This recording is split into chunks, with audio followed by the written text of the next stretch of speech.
بسم اللہ الرحمن الرحیم۔ میں اپنے تمام دوستوں سے گزارش کروں گا جو بھی حجاج اکرام اس سال حج کا ارادہ رکھتے ہیں۔ سعودی عرب جو ہے وہ کووڈ کے بعد سے اپنے سسٹم کو مینیج کرنے کے لیے وہ ان کی ڈیمانڈ یہ ہوتی ہے کہ ہم اتنا بڑا کراؤڈ کو مینیج کرتے ہیں، اتنا بڑا مجمع آتا ہے اور کسی قسم کی بھی کوئی مس مینجمنٹ ہوتی ہے تو ساری دنیا جو ہے کرٹیسائز انہیں کو کرتی ہے۔ تو سعودی عرب یہ کہتا ہے، ان کی جو پالیسی ہے وہ یہ ہے کہ آپ ہمیں بیفور ٹائم بتائیں کہ دنیا بھر سے حاجی کس طریقے سے آ رہے ہیں، کیا ان کے پیکیجز ہیں، کون سے ان کے ہوٹلس ہیں، کیا ان کی تاریخ ہیں۔ تو اس کے لیے وہ ہمیں کہتے ہیں کہ ہمیں پہلے سے بتایا جائے تاکہ ہم اس حساب سے ٹرانسپورٹیشن کے معاملات ہو گئے، باقی جو منی عرفات میں جو کیٹیگریز کے معاملات ہیں ان تمام چیزوں کو وہ مینیج کریں۔ لیکن ہر سال ہم لوگ کے پریشر پہ یعنی گورنمنٹ انوالو ہو جاتی تھی، ٹور آپریٹرس اپنے اپنے ایسوسیشنز کے تھرو، اپنے اپنی گورنمنٹس کے تھرو پوری دنیا سے پریشر کرتے تھے کہ ڈیٹ ایکسٹینڈ کر دی جائے تو وہ ایکسٹینڈ کر دیتے تھے۔ لیکن اس سال جو ہے نا سعودی عرب نے ڈیڈ لائن کو فالو کرنا ہے اور انہوں نے یہ پچھلے سال حج کے فوراً بعد یہ اناؤنس کر دیا تھا کہ ہم اس مرتبہ جو ڈیٹ بتا رہے ہیں اس ڈیٹ پہ ہمیں ہر چیز کمپلیٹ چاہیے۔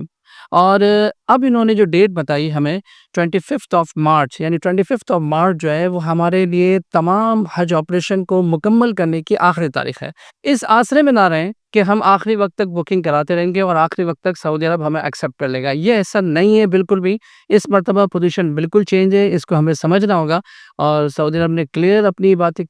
واضح کر دی ہے کہ وہ 25 مارچ یعنی 25 رمضان کو، سعودی عرب میں جب 25 رمضان ہے، سسٹم کو بند کر دیں گے۔ تو جتنے بھی لوگ میں جو ان کو پیغام دینا چاہتا ہوں کہ جتنے بھی لوگ اس سال حج پہ جانا چاہتے ہیں وہ جلدی کریں اور اپنی حج کی بکنگ کرا لیں، ورنہ ایسا ہو سکتا ہے کہ وہ اس سال اس سعادت سے محروم رہ جائیں۔ الحمدللہ جس طریقے سے بہت سارے ٹور آپریٹرز بہت اسپیڈ سے بکنگ کر رہے ہیں، ایسے جنیدی گروپ بھی مختلف کیٹیگریز میں ہم بھی کام کر رہے ہیں، یعنی جنیدی گروپ بھی کام کر رہا ہے اور مختلف قسم کے ہمارے پیکیجز ہیں جس میں مختلف کسٹمائز پیکیج آپ لوگ کرا سکتے ہیں۔ بس یہ ہے کہ ظاہر ہے ڈیلی بیسس پہ بکنگ بہت اسپیڈ سے ہو رہی ہے تو جتنا لیٹ کریں گے اتنے آپشنز کم ہوتے رہیں گے۔ لیکن بس میری گزارش یہی ہے کہ آپ جس سے بھی بک کرائیں، جس بھی ٹریول ایجنٹ سے بک کرائیں، بس آپ کو دیکھنا ہی چاہیے کہ آپ کا لائف اسٹائل یعنی آپ دیگر چیزیں اپنی زندگی کی باقی جو معمولات ہیں وہ کس طریقے سے کرتے ہیں، تو اسی طرح کا اپنا حج کا پیکیج بھی آپ کو بک کرانا چاہیے۔ دیکھیں کیٹیگریز ڈی سے لے کے اے تک، یہ ڈفرینٹ کیٹیگریز کا مطلب یہی ہے کہ ہر آدمی اپنے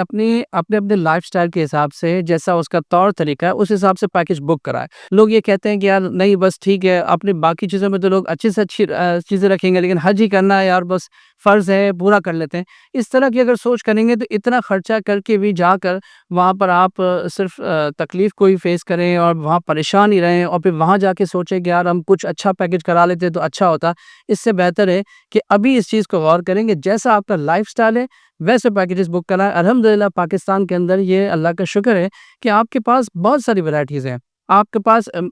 ایک ایجنٹ مختلف قسم کی کیٹیگریز میں کام کر رہے ہوتے ہیں، تو آپ اپنے جس بھی ایجنٹ سے بھی آپ چاہتے ہیں، جس سے آپ کے تعلقات ہیں، آپ اس کے پاس جا کے اپنے پسند کا اپنے لائف سٹائل کے مطابق پیکیج بک کرا سکتے ہیں۔ جنیدی گروپ الحمدللہ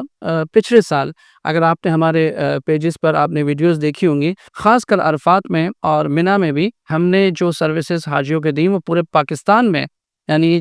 خاص کر میں عرفات کی بات کروں پورے پاکستان میں بلکہ پوری دنیا میں اس طرح کے خیمے اور اس طرح کا سٹائل اور اس طرح کی سہولت کوئی بھی ایجنٹ نہیں دے سکا، جو اللہ کا شکر ہے ہمارے حصے میں آئی۔ عرفات کے اندر ایک نیا ٹرینڈ سیٹ کیا کہ بھئی وہاں پر چونکہ منی اور عرفات میں جگہ کی تنگی ہے تو اس کا حل کیا ہونا چاہیے، اور ہم نے پچھلے سال یہ کر کے دکھایا۔ تو اس سال بھی ہمارا ارادہ یہی ہے انشاءاللہ منی میں اور عرفات میں ہم پچھلے سال سے اور زیادہ بہتر سروسز دینے کا ارادہ رکھتے ہیں انشاءاللہ۔